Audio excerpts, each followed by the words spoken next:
So let's get into it. It's been a very busy time of late at Emergence. Whilst everybody has been locked down, we've been beavering away, creating Emergence 4.0, as we call it. We want to share some of those initiatives with you today. So firstly, our founder and CEO, Troy, is going to give you an overview of our new branding and website. Emergence recently released a new cyber policy wording upgrade, which was in fact our fourth policy upgrade in 4 years. Who better to walk us through this but our very own head of underwriting and product development and the legend in everything American, Jeff Gunlin.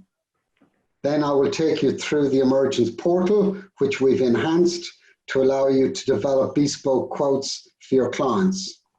And finally, there'll be an opportunity for you to ask any questions. We plan for this webinar to go for 50 minutes with an additional 10 minutes for Q&A. So let's get started. We've been working hard on developing a new branding and website refresh. Here to tell us all about it and why we've made the changes we have is Troy Filippovich. Many of you know Troy, who is the founder, CEO, and driving force behind Emergence. If you've forgotten what he looks like after being locked down for so long, we've got a new photo of him today. Thanks to Photoshop, we've been able to reduce the shine off his teeth so he doesn't blind you. Over to you, Troy. Thank you, Jerry. Although being locked down on a couple of kilos a bit heavier. Thanks for joining us today. I wanted to give you a little bit of background because we've been doing lots of things, and COVID-19 culminated in our 5th birthday celebrations, which kind of curtailed that because we wanted to share that with a lot of you. But one of the things that we decided that 5 years ago when we started, it was about cyber was just emerging, and we created Emergence to kind of on a mission to change the environment and look at what the landscape around cyber protection and prevention look like. Since that time, we've forged a reputation of helping clients, helping brokers, and exceeding expectations of those, and looking out for our end clients. Now, the name Emergence, it's all about action. It's more about the process of prominence and coming on, and we're constantly evolving as a business and leading that through our innovation, which led us to a rebrand.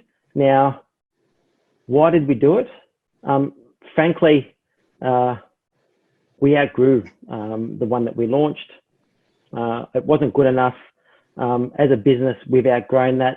Our growth in the last 5 years has been phenomenal, and it just wasn't representing who we are now and who we are yet to become.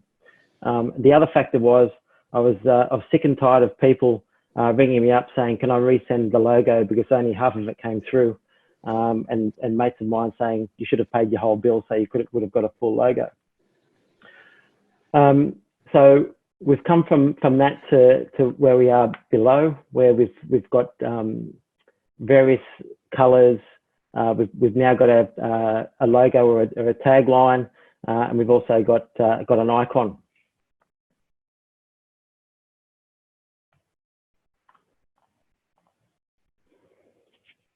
Now, the purpose. So the thing that I'm most proud about this is that this took us 9 months. This was a team effort, and when we're thinking about it, we believe that the Emergence is a family, and we're looking after families' livelihoods. Now, when we think about that, it's like we need to be at our best, and what that means for brokers is that to be at our best, brokers successfully advise and advocate exactly what a client needs. For our insureds to be at their best, businesses need to be able to focus on their business, free from the cyber concern, and remain resilient through these exposures. And also from an employee perspective of Emergence, and how we view that here is that each team member has the opportunity to put their fingerprints on the business to make it better than what it is. And as you see at the bottom there, that motif there is a fingerprint. So the whole idea around that is that employees come and they shape Emergence, and everyone's got their fingerprints on the business and how that translates into our success. Now, I want to spend a little bit of time on this, is that we've come up with Smarter Cyber. We are 100% focused on cyber. If you come to us with any other cover, we'll turn you away. And what Focus provides is expertise in the field, and you could pick up the phone and talk to anyone in the team, and you'd get good advice and good service. Smarter means helping you brokers protect your clients. And what do we mean by that? So this webinar series is a great example of that. We've been running these now for 2.5 years on a quarterly basis, and we're getting numbers in excess of 1,300 that come to these on a regular basis. We've also found ourselves in the last 12 months presenting on behalf of brokers to their clients, whether it's a board, whether it's a senior management team. This morning, I presented to a bunch of 22 strata managers with the broker. So we're trying to complement and enhance that experience, and basically helping the broker push these covers onto their clients and talking about the exposures that each has. Smarter insurance, cyber insurance means a constantly evolving product. And Jeff's going to speak today about the wording that we released in April. This is the 4th iteration in 4 years.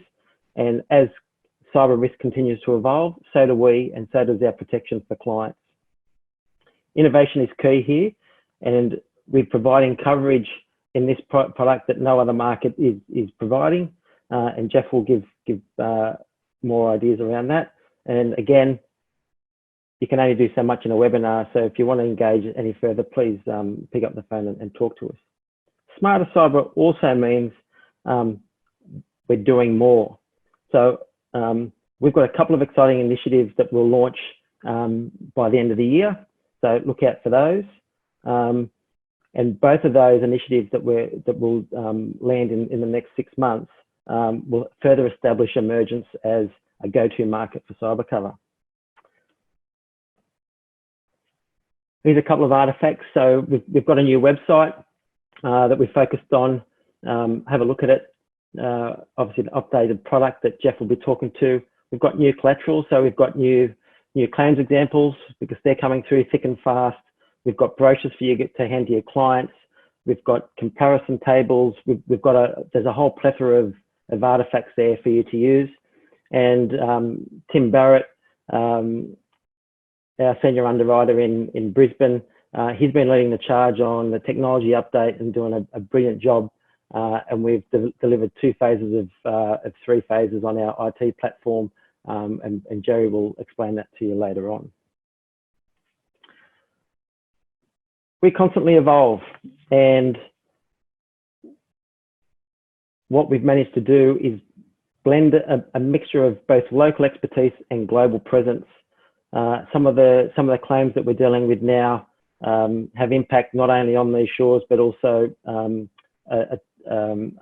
impacting clients further abroad. We're currently dealing with a claim now where it's eventuated in Australia, but now there's tentacles in the UK, Spain, and Italy. So there's GDPR issues, etc. So we have a full suite of both local and global expertise to help clients respond to those situations. I hope you like the branding as much as we do. Thanks very much for placing your trust in Emergence to protect your clients. We have an important role to play, and we think about that every day. It's been a great 5 years. Thank you very much for your support. And with that, I'll hand that back to Jerry. Thank you, Troy. So I hope you like the changes that we've made.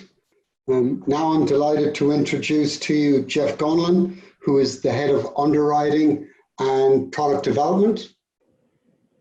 Jeff has been the architect of the last 4 policy upgrades, so he's the ideal person to walk you through the new wording. Before joining Emergence in 2016, Jeff had a brown beard No, I shouldn't say that. That's harsh. Jeff was the General Regional Chief Underwriter for all casualty, FAC and program business across the Asia Pacific region. I'll hand you over to the man we fondly describe as the Godfather. Over to you, Jeff. All right. Well, thanks to everybody for tuning in. Really appreciate you taking time to join and give us a chance to present what's new and improved in our our CEP 004 wording. Some of you will be familiar already with the emergence wording. If not, you can ask any questions to Jerry, or you can ask Troy, or you can ask any of us, really. As Troy said, we love to talk about it, and would be happy to engage. So let's have a discussion. Now, we've got a variety of improvements that we've made. These have been informed by the needs of businesses, consumer concerns, and broker and client feedback. I'm going to sort of bucket these into three groups there. You can see the three banners where the main improvements are that we're introducing in this version. So we're we've got the sort of the business interruption bucket right here, and we've got improvements in criminal financial loss, and then we've got some an expanded cyber event and some improvements in really focused on privacy and identity. I'm assuming most of you will have some familiarity with the way the emergence policy is constructed. We've got two main sections. We've got the ABC section that we call the core, and then we've got another section which has optional covers. Looking at the core section, we've followed the good insurer practice of using different terminology. That's unfortunately still a characteristic in the cyber insurance marketplace. Terminology doesn't always match, but some of the ideas do anyway. What we call losses to your business, that's our business interruption. Our section A is business interruption. B, losses to others, is of course liability. And C, response costs is, well, I guess that's pretty self-explanatory. That would be our incident response. Then we've got our optional covers. The main optional covers we've got that we'll touch on it. The contingent business interruption. There's the crime section that we call criminal financial loss, and tangible property, which is pretty straightforward. These options really allow the broker to build a protection that's tailored to your client's needs. Now, even in the core section, although the ABC sort of a core section has become more or less standard in the marketplace, it doesn't mean there's no room for improvement. Looking at business interruption, you'll recall that the emergence policy works on a cyber event, which says if you've got a cyber event in your business, we'll pay you the impact on business costs, which would be your gross profit and extra expenses and such. We have a new part to the insurance clause, which is introducing the preventative shutdown. So if a preventative shutdown happens during the policy period, we'll pay you preventative shutdown allowance. That's good. What is it? What's it mean for me? Well, it's the reasonable, necessary, intentional shutdown of your IT infrastructure where you're threatened by a credible event. And that could be following a couple of different cases here. It might be an event at your supplier, at your customer, which we've seen that, for example, when we've been involved in claims, and sometimes you've got to ask, hey, have you taken this up with your supplier? Because this is part of a chain of events, and they may have issues as well. So, and we've similarly been informed by others at times. It might be your financial institution or law enforcement. In the States, at least, the FBI is very big on this. A lot of companies will get information from law enforcement. Or, you know, it may be that there's an actual third-party threat who's you know, they're going to attack you with a denial of service, or they may try to extort from you. Now, you know, the idea is, if you see that sort of danger coming, and, you know, if you don't do anything, you're going to have a bigger claim. You're going to be, you know, shut down. You're going to be impacted somehow. What's the smart thing to do? Well, you want to avoid it, or you want to at least kind of minimize the impact. And if shutting down and trying to suss out the situation is part of that, then that's what you should do. You know, larger firms will rely on things like threat intelligence, or they may even have threat hunters on, you know, full-time on board. Small companies can't really afford to do that. So when you find out, you know, you want to have the insured do the right thing. It's in everybody's interest, and we want to enable that and encourage that. So what we've done is we've said, look, if that happens, certainly take those measures, shut it down, and we're going to take the sting out of it by providing a preventative shutdown allowance. That's where the impact on business costs comes in. We'll calculate that the same as a business interruption. In addition to that, what we do is we will support you and assist you by you know, giving you some forensics to come in and assess, you know, is that in fact a genuine threat? Do you have to be concerned about it? What actions can you take to protect yourself?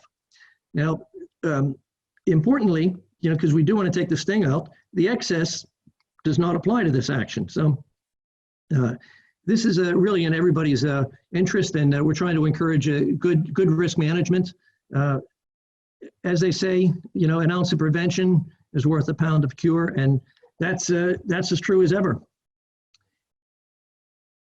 The next enhancement we've made, if you know our policy, then you'll be familiar with the contingent business interruption section. That, of course, is it's like a supplier's extension. We've renamed that. That's the supplier outage. Now, we haven't really changed the coverage. You still have like the supplier extension. So if your supplier suffers a cyber event and you know, there's a disruption to your business, no problem. You got it covered here. It's a new label. It's the same great product. Like when you walk in the supermarket, you see that, you know. So that's the same idea as ever. Now, what we've done is enhance that. It was what we call system failure. What's a system failure? Well, that's your unintentional, unexpected, unplanned outage of your IT infrastructure, or that of under the direct control of your IT contractor. You know, most companies will have at least part of their system, or maybe all of it, managed by a managed service provider. Now, the idea here is that we want to protect you from the business interruption, from failure of your essential IT, from something other than a cyber event. If it's a cyber event, you got the protection.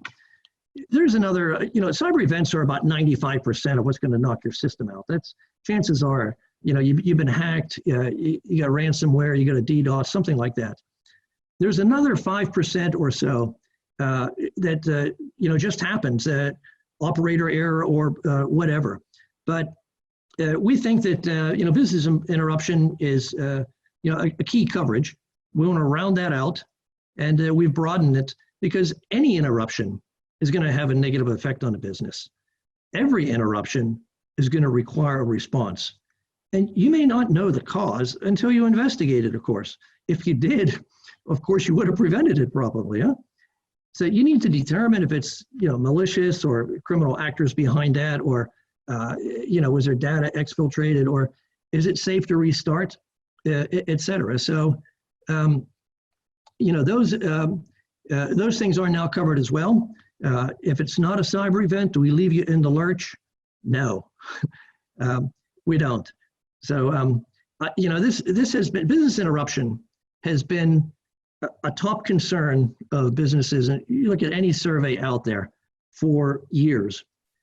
And cyber has been steadily climbing up the list as well, and it recently made number one on the list. It bumped BI down to business interruption down to number 2.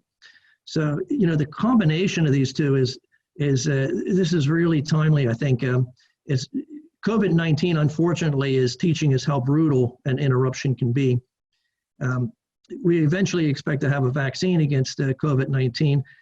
There's no vaccine against the novel viruses that are working out there in cyberspace. Moving on to the next enhancement, what we've got. This is a bit of a busy slide, but this focuses on data and privacy and identity. Cyber extortion is one of the things our policy protects against, not just against your IT infrastructure, but we've expanded it now to include data in your IT infrastructure, where someone is demanding money, some other compensation, Bitcoin usually, and threatening to, release some data or to cripple your system. So you're covered now in both cases. Extortion. Well, there were a few articles over the past year or so that have reported a reduction in extortion, but the fact is, it's alive and well, and it's more professional than ever. The attacks are more targeted, they're more costly, the recovery times are becoming longer, and some of you are thinking, come on, I've heard this all before. What's new? Well, there's an evolution of an ugly practice that's become all too prevalent, and it's been taken to the next stage with the newer variants like Maze or Sotobaniki. These new variants, they don't start to encrypt your files when you click on the phishing mail. They will lurk in the background. They'll suss out your system. They will exfiltrate whatever data is that they want, and then they'll decide when to encrypt. Then they let you know.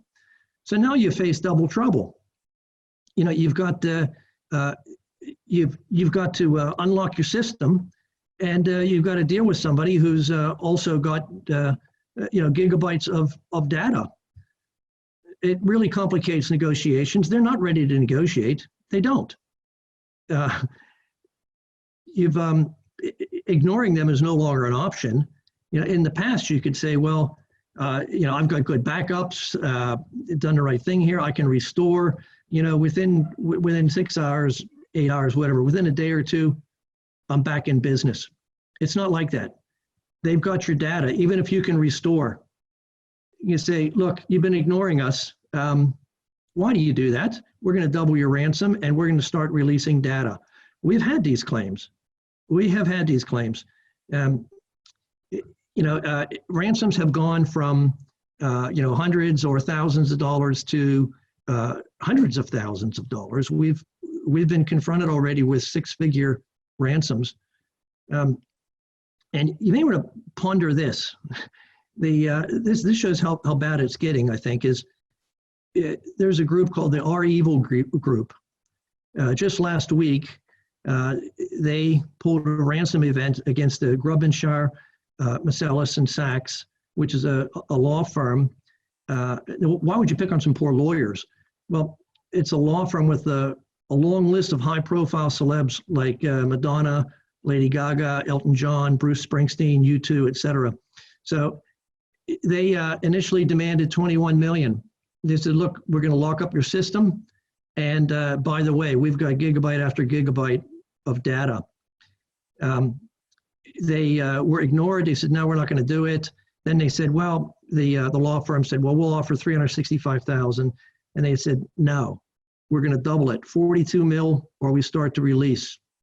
They start releasing documents relating to Lady Gaga, and they've got plenty more.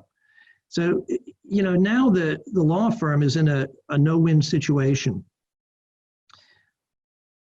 So ransomware is not, it's got to be reconsidered.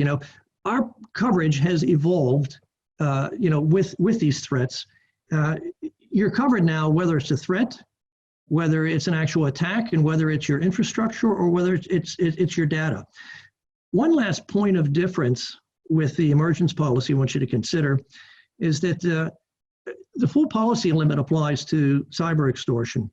Now, some policies will put extortion in as part of the crime cover. That means that if you bought the crime cover, then you'll have coverage, but you'll have a sublimited amount. Given the way that some of these ransoms are going, you really want to have the full protection of the policy. Okay, so enough of that. Let's go to the next improvement we've got here is identity theft response costs.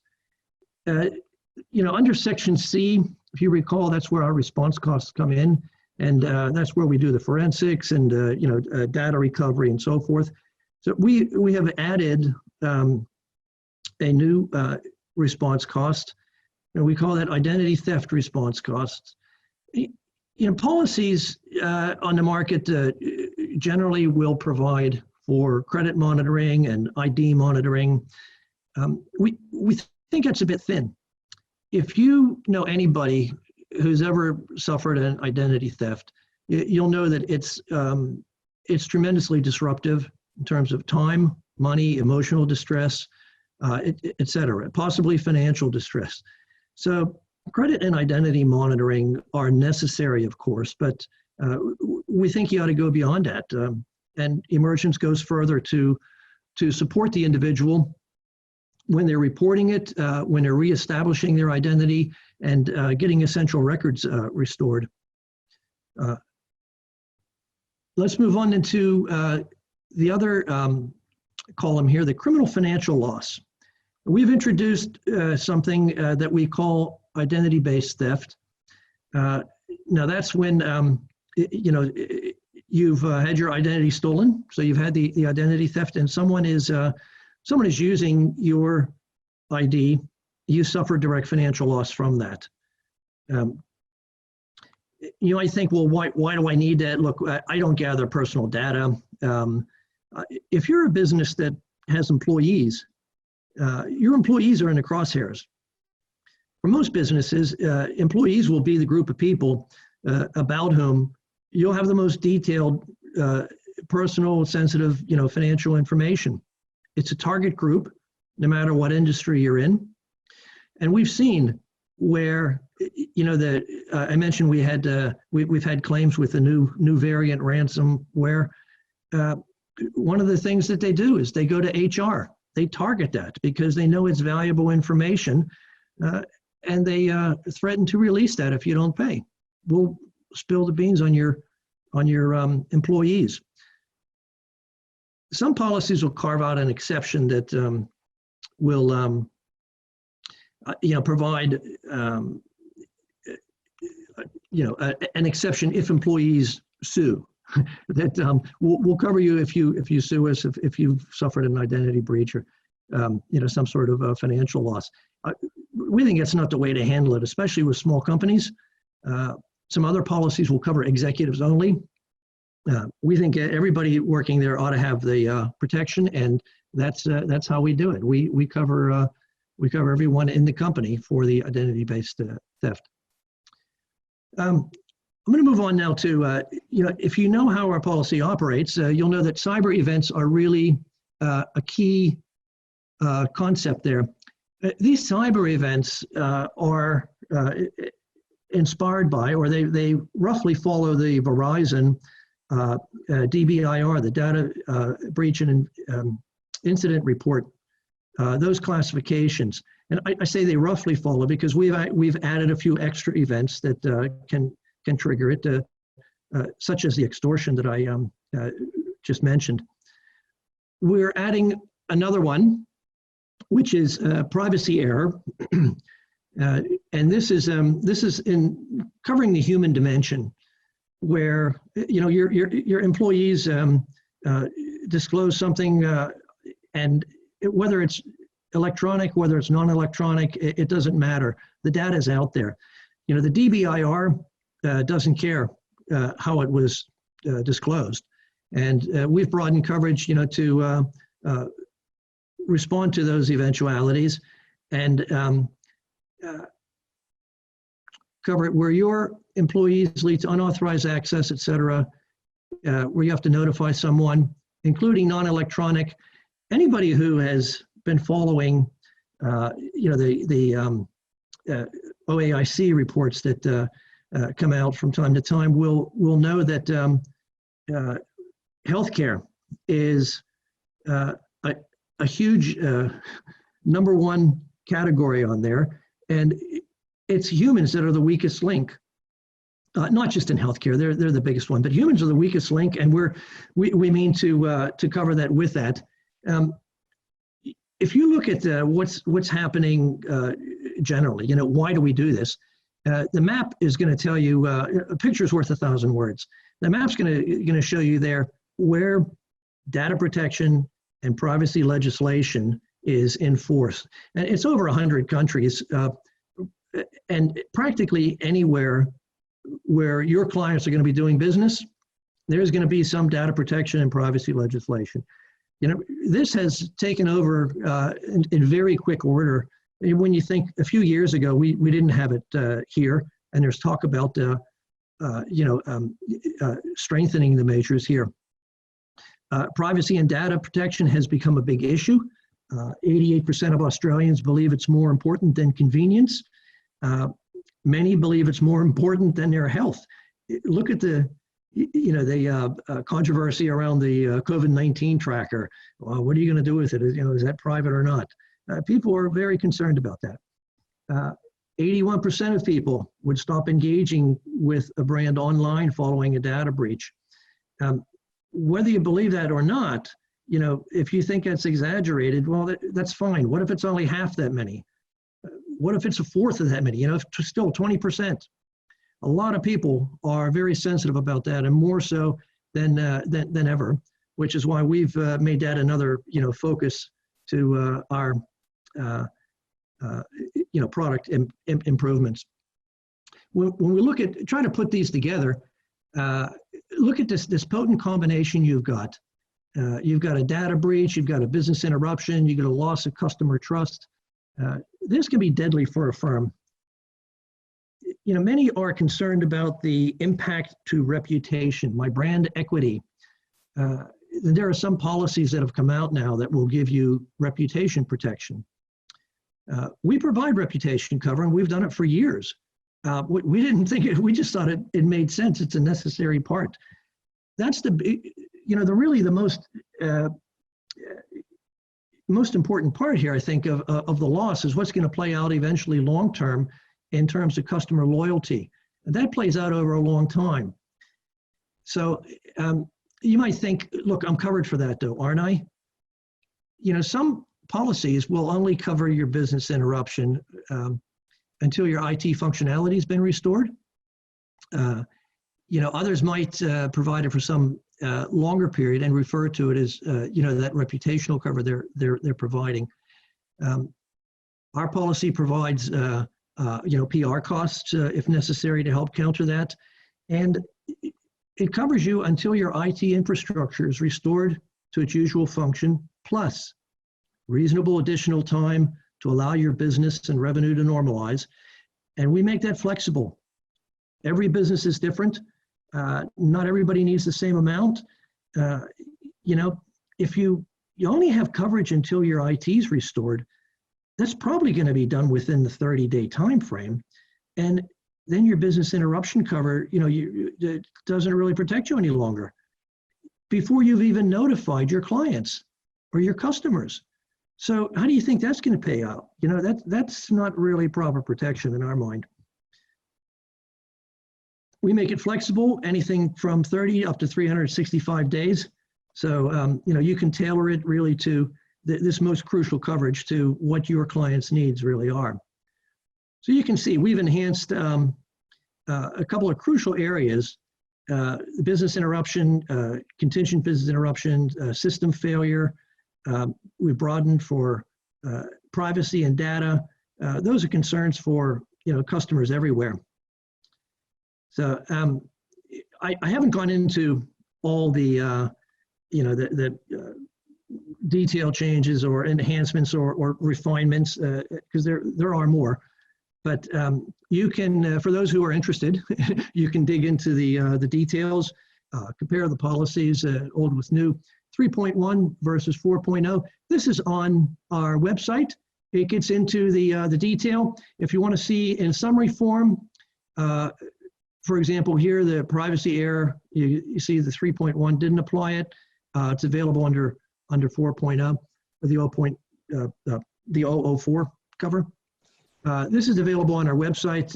If you want to chat about any of that, give a call. Give a call. We love talking about it. I'm going to just close with one more bit of commentary. I think here we called this this webinar the Tale of Two Viruses, and here are the parallels that I see between what we're going through with the COVID-19 and what we face every day in the cyber world. There's a very real virus, and there's a very real viruses in the cyber world as well. So we have social distancing for COVID-19. I think in the cyber world, we'd call that zero trust. Assume that you've already got the bug, or that everyone around you has it, and you're contagious. That's the zero trust. You want to verify who you're dealing with there. What about masks? Well, those are your firewalls. What about, let's see, we're looking for a vaccine. Well, that would be your antivirus if we had an effective effective one. Antivirus doesn't pick up everything. When there's a new bug out there, a new virus, that's the danger. Those get through because they don't have the signature. They're not effective. What about testing? Well, that's your intrusion detection, your pen testing, and your threat intelligence. What about the intensive care unit? Well, that's your Section C, your incident response. That's what it's there for. Get the team of professionals and get the breach coach working for you. What if if you get it really bad and you're knocked out of action? Where's your ventilator? That's your BI cover. That is going to be your lifesaver. Just like the health industry is essential. These days, cyber event protection is also essential. When you need that ventilator, that's what this policy is all about.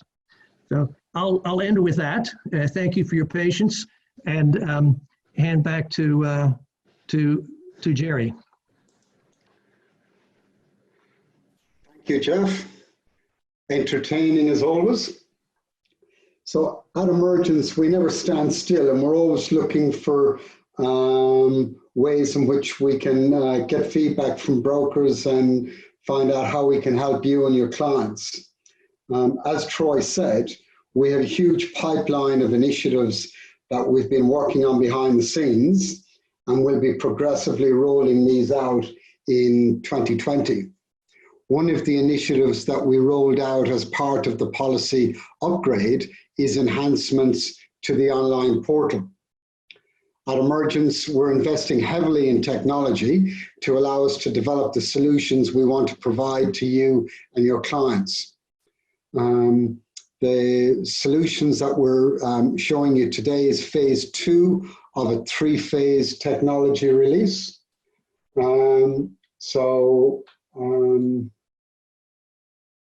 Sorry, just need to share my screen, would be handy. So apologies for that. So we're in phase 2 of a 3-phase technology release. Phase 3 is the biggest element of that rollout, which will allow us to develop more products and more integrated solutions in the future. So for those of you who are unfamiliar with the portal or who haven't logged in for some time, the portal has had a refresh and provides you with the ability to build and bind cyber quotations for your clients. So all you need to do is, once you have a username and password provided by Emergence, just go to the Emergence website, click on the broker login button, and it'll bring you here into the login page. Once you're in, you'll get to see all the policies that are being done out of your office. So you might start a quote and want somebody else to finish it, and the portal allows you to do that. So to get a quote, all you need to do is press click quote. That'll bring you into this first tab called the Proposer tab.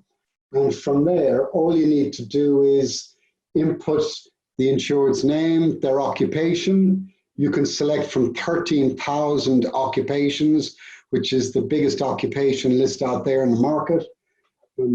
Add your revenue through the geographic regions, and then if the insured is physically located in other regions, then put that in. You can add additional trading entities, trading names there, or subsidiaries, even though subsidiaries are automatically covered by the policy anyway, and the insured's website address. From there, we move on to the risk questions.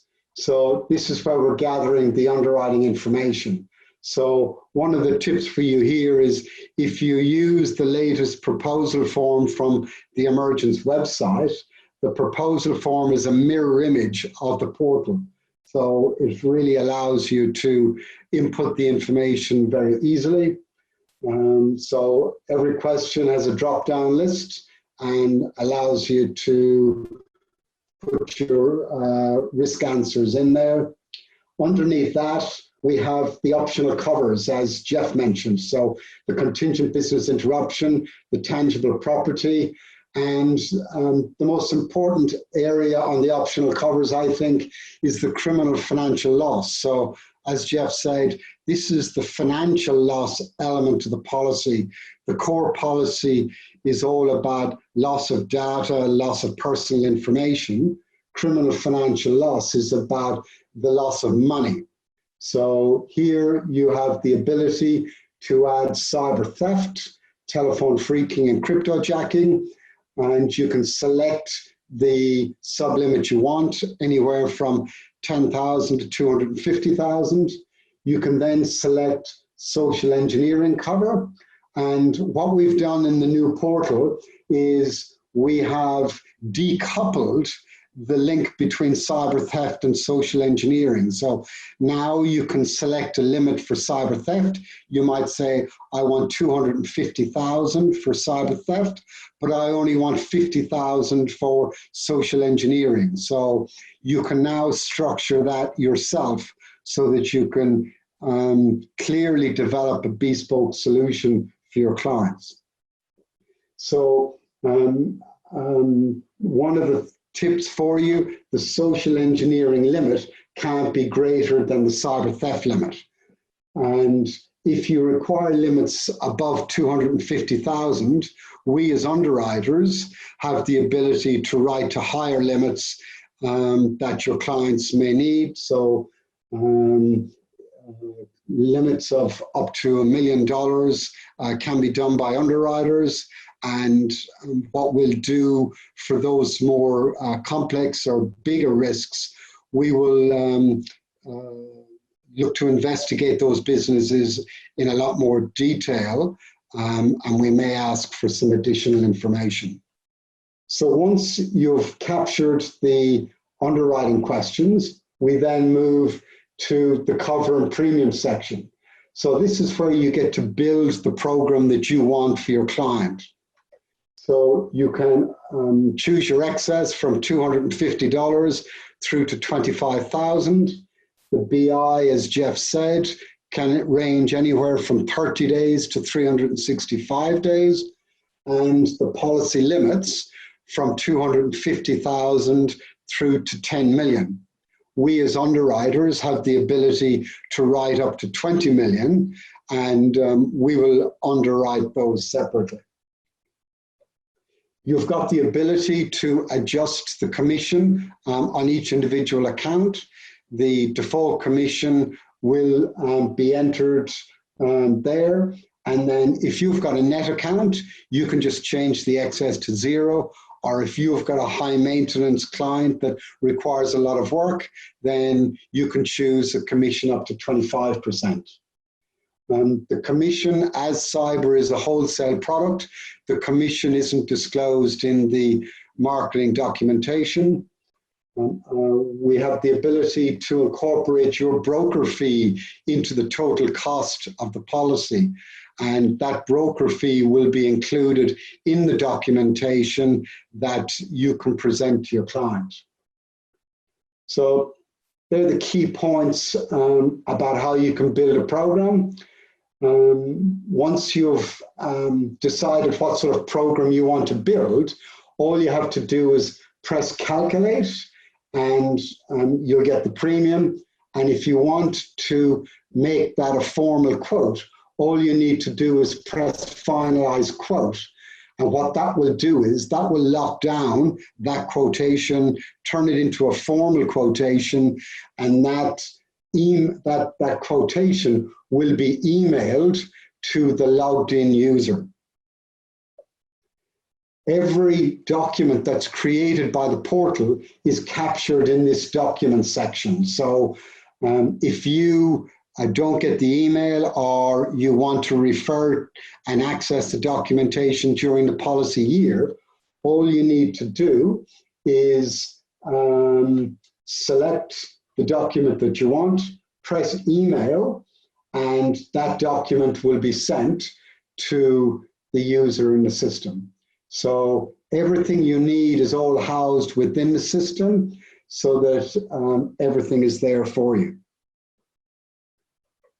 So if you're listening today and you require access to the portal, or you need a user access or login, or your password has expired, all you need to do is to send an email to info@emergenceinsurance.com.au to request access or get your password reset.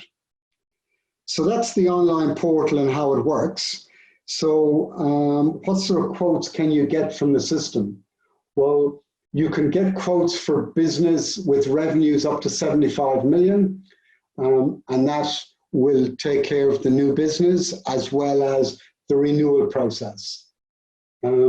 Emergence not only provides cover for the policy that Jeff was talking about today, our cyber event protection policy, but we also have an excess of loss policy. We also write scheme business, and we also develop bespoke solutions for clients who have got unique needs. We have a very broad appetite in terms of businesses we can write. There's very few industries that we can't look at. Some of those would be aviation businesses, adult content sites we don't write, tier 1 banks, that sort of thing we can't write. Outside of that, we've got a broad capability to write many risks across many industries, including finance, healthcare, and retail, which a number of insurers shy away from. One of the key differentiators of Emergence is that we also write businesses from startups right through to ASX listed companies. So we've got no size limit in terms of the businesses we write. It's simply a case of, as underwriters, underwriting the risk, satisfying ourselves about the quality of the business, and then putting a program together. And one of the other benefits for you is you can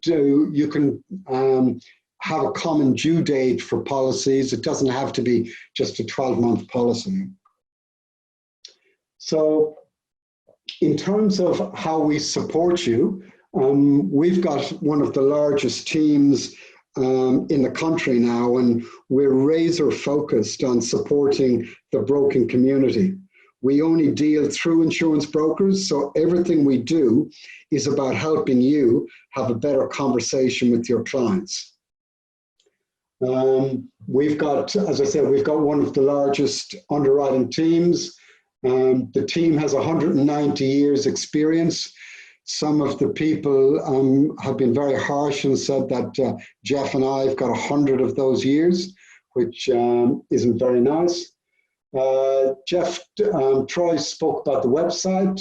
Many of you connect with us on LinkedIn, and we're very active in LinkedIn, and the sort of key messages that we push to social media is examples of cyber attacks in Australia, how they unfold, what are the issues with them.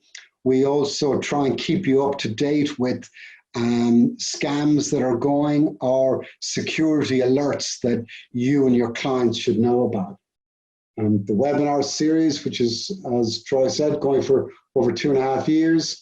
And we do broker education sessions when we're allowed out of our homes. We like to visit brokers and clients to talk about what the cyber threat landscape looks like and how people can protect themselves.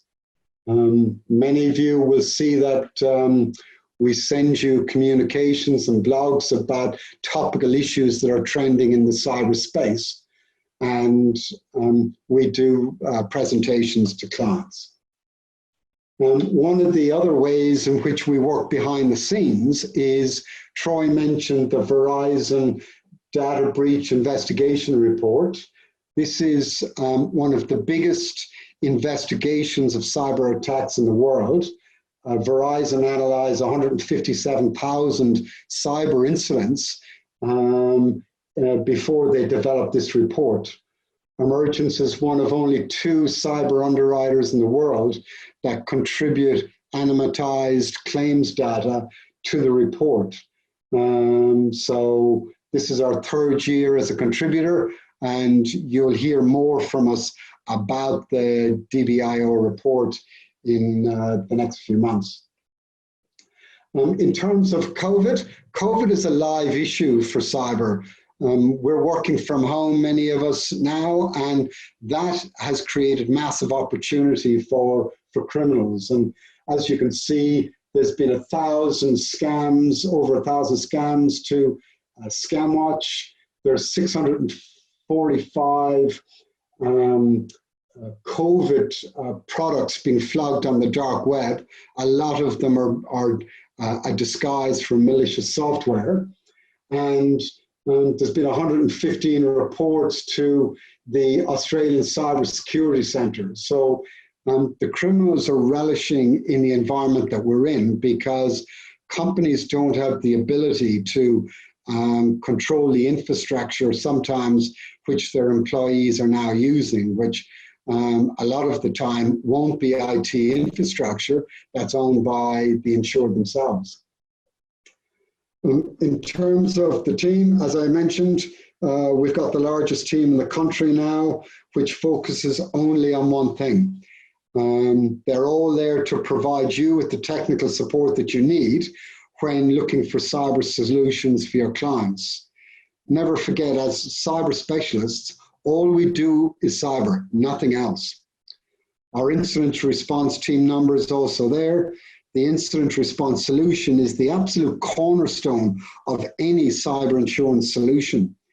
The incident response team is available 24/7 and manages the claims process to minimize the threat and save your clients time and money. The solution is managed 100% by us, and it is operated from Australia, which means that your clients don't need to ring somebody overseas to get a solution to their cyber problems. I said we were running a competition today. Firstly, I'd like to thank or congratulate Nathan Day of Edgewise Insurance Brokers in Melbourne, who won our February webinar competition. Today, you can win a fantastic Google Nest Hub for any of you who follow Emergence Insurance on LinkedIn or subscribe to our YouTube site between now and next Wednesday.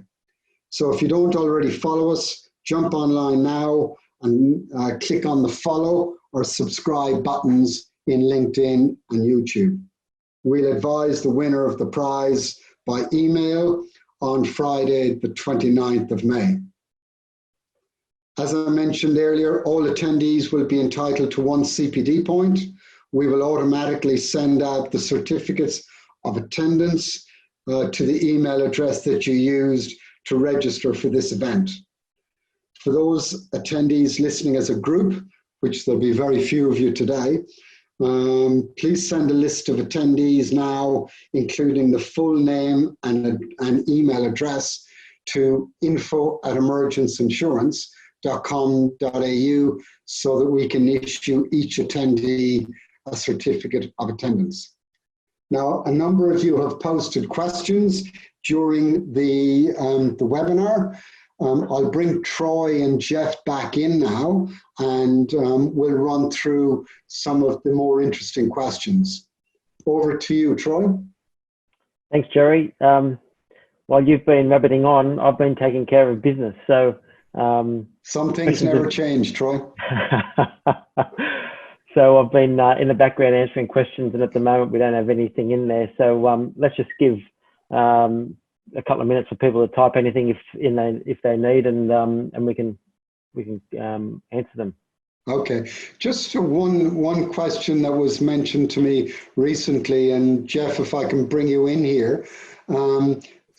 Business interruption claims, they are tend to be a very large element of the larger, more complex claims.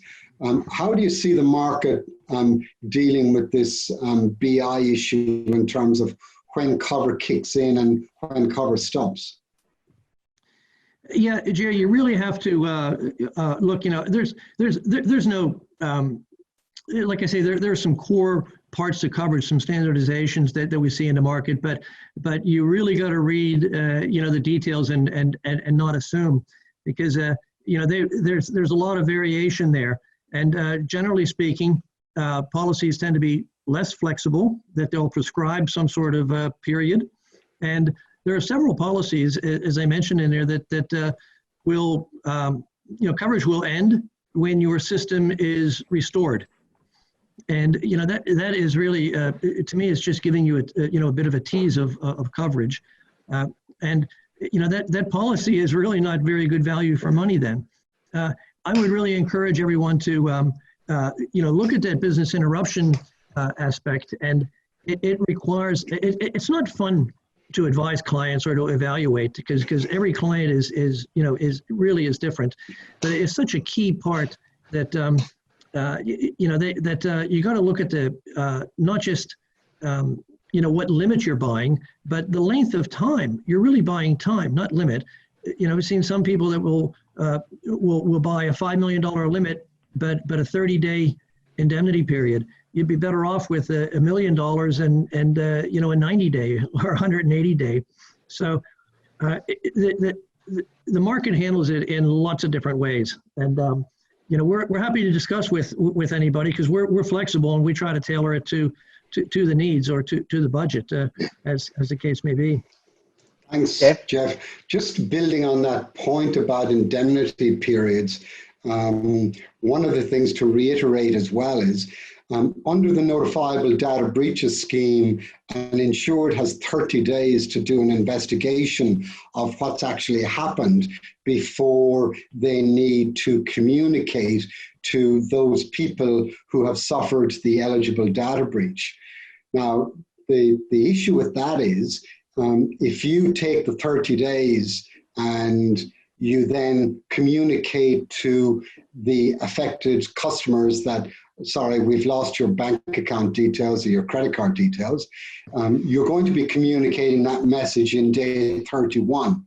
So what you need to be mindful of when you as brokers are building the program, maybe think twice about trying to save money and selecting a 30-day indemnity period, because if your client takes the full 30 days to investigate it, by the time you actually go out to the public or the customers and tell them that I've lost your bank details, they start losing confidence in you in day 31 and onwards, but the BI cover is already exhausted. So think about the limits that you select from a BI indemnity period.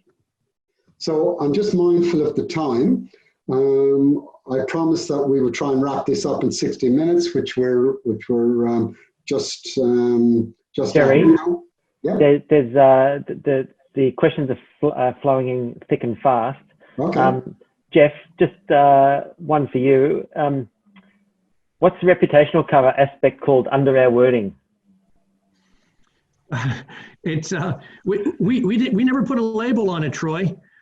It's just the indemnity period, and that phraseology that was on my slide there about we cover it until your system's restored, plus time until your business is normalized.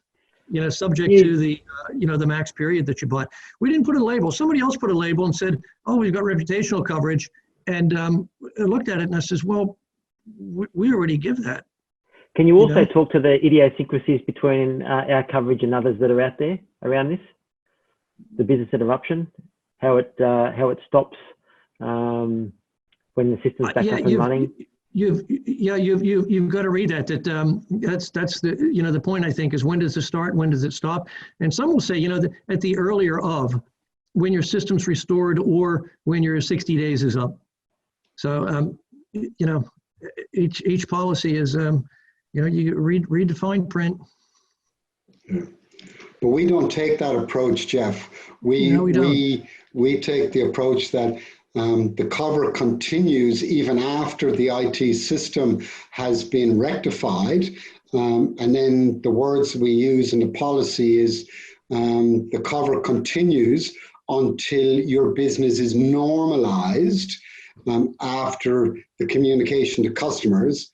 And then, of course, it cuts out at the end of the BI indemnity period, whatever limit you've suggested.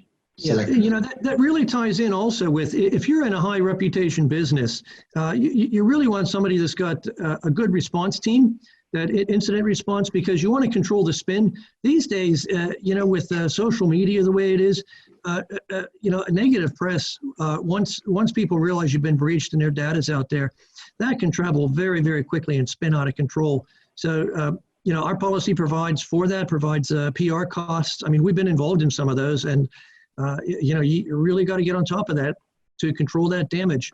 So it's not just the business interruption. It ties in with your incident response team as well, and how well they can and quickly they can control that. Is there co-insurance under the BI section? Is there co-insurance? Yeah. There's not co-insurance. No, there's we have a 12-hour waiting period under the, which is it's every policy has some sort of waiting period, but there's no co-insurance in there. What there is, Troy, is there's another insurance clause that says if there's another policy that's also providing BI cover, that we will be discussing the coverage with that other insurer. And that's a process that happens in a normal course for insurance claims departments working with each other behind the scenes when there's dual insurance. Sure. Anything else, Troy? Yes, you've let the team down. People are asking for claims examples.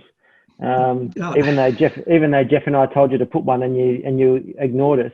So okay. Here's one I prepared earlier. Let me. I'm going to try to take over the screen here.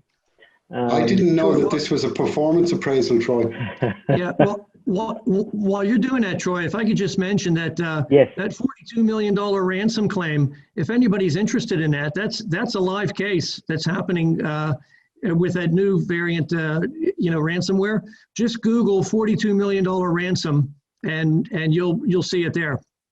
So, sort of Knockaby variant. So ransomware. There's been a lot of noise around this recently. And we've paid 2 ransoms in the last 6 weeks, and typically we're normally used to ransoms that are thousands of dollars, not ransoms that are hundreds of thousands of dollars. Now, this variant called Knockaby, don't ask me to say that 3 times after a few schooners. is different. So typically a ransom will come in and lock the files down and leave them in there and essentially say, pay us $5. If you do, we'll give you a decryption key and that'll unlock it. This variant and another variant called Maze, M-A-Z-E, is a little bit different. So essentially what they do is they get into your system, they steal all your data, they take it out of your system and they hold on to it. And then they come back to you and say, we've got hold of your data, pay a ransom, and if you don't, then we'll start releasing it. Jeff alluded to the one in the States about the $42 million ransom, and they start to release that data on the web. Now, if you have a look at the ransom note on the left-hand side of the screen, basically is time-bound, says we've got it. This particular one was $200,000 US. This was a club. I won't tell you the region, but it was in the state of Queensland, and we're currently responding to this claim. We had to obviously buy the Bitcoins, change the currency. We had to pay, I think it was a 9 or 11% admin fee to the middleman. So just for this ransom alone, it cost us $352,000. On top of this, we have to pay incident response costs because we've got IT experts, forensics, breach coaches, and there's also, we haven't even turned our eye to the business interruption aspect of this. So this is quite an interesting one. I love that text down at the bottom there. It's just a business. We absolutely do not care about you and your deals. Yeah, and they don't. Just, heartless. Yeah. One more here. I'll just talk about the sexy ones that we're dealing with at the moment. So this was in the paper as recent as February. This was a financial planner in New South Wales. They had no idea that this was happening. The business received a knock on the door from the New South Wales cybercrime squad to say that you've been breached. There's someone in your system. You've got no idea that it's happening. But essentially, what they found was someone had gained access. Financial planner obviously got good details of people's credentials, etc. And he was stealing monies out of retirees' superannuation funds. And if you Google this, you'll see that this Mr. Adam Jones was sitting in a cafe in Western Sydney when he was approached by I want to say off-duty police that captured him and escorted him straight to jail. So this is a live claim at the moment. Loan Market is the franchisor. The franchisee was the one that was impacted. So not only did we have to deal with the idiosyncrasies for the franchisee, but we also had to deal with the head office or the franchisor to help protect Loan Market and their standing in the public space to help mitigate reputation, etc. So we've done a lot of work and spent a lot of money on PR specialists to help navigate around that. Thanks, Troy. Coming to the end of the webinar. Before we sign off today, I'll leave you with a thought for the day. So, even the criminals are having to adapt to the new COVID-19 world. On behalf of Emergence, I'd like to thank you for your time today. We know you've got many demands on your time. We have gone over time, so I appreciate you sticking with us. I hope you've got a greater understanding of the Emergence cyber policy now and the benefits of the online portal. As I said, if you need access to the portal or you need your password reset, just email info@emergenceinsurance.com. We will take care of that. The next webinar in our series will be in August, so keep an eye out for that. We'll send invites out a few weeks beforehand.